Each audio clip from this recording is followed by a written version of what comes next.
Imagine we are in the year 200 BC and we are witnessing a lunar eclipse. We have full moon a few days before the spring equinox.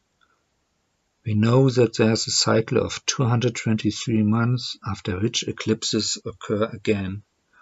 This cycle is called the Saros cycle. Currently we are in the 61st Saros month. We want to mark this month on the mechanism as one where a lunar eclipse occurred, and want to use this knowledge for future eclipse predictions. So let's take a look on the mechanism now. The solar pointer indicates that we are around the spring equinox. It is Mechir 9 in the Egyptian calendar, which would be March 20 in the Julian calendar.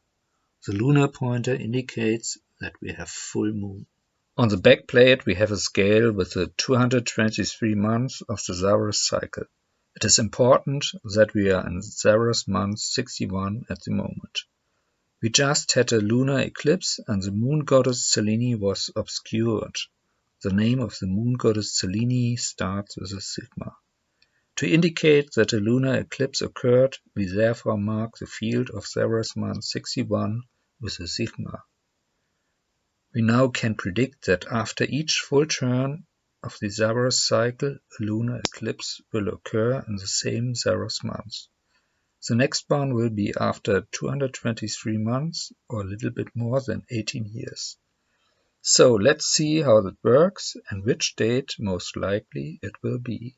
I'm turning the input wheel clockwise until 223 months have passed. The Saros spiral has 4 windings, therefore we need 4 full turns of the Saros pointer until we are again at the Saros month 61. Okay, we reached 61. The Eclipse is 8 hours later. We are in the 2nd year of the Olympiad, in the 72nd Calippic year, 45th Metonic month. We have full moon.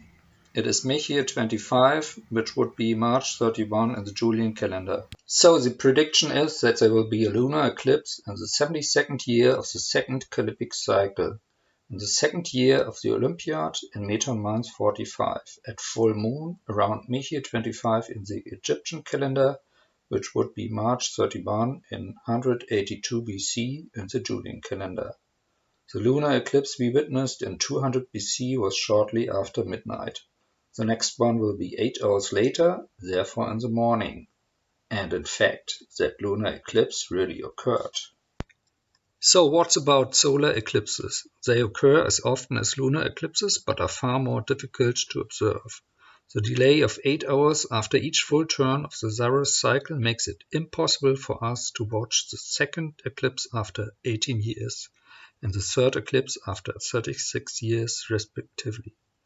Only at the 4th eclipse after 54 years we have the chance to observe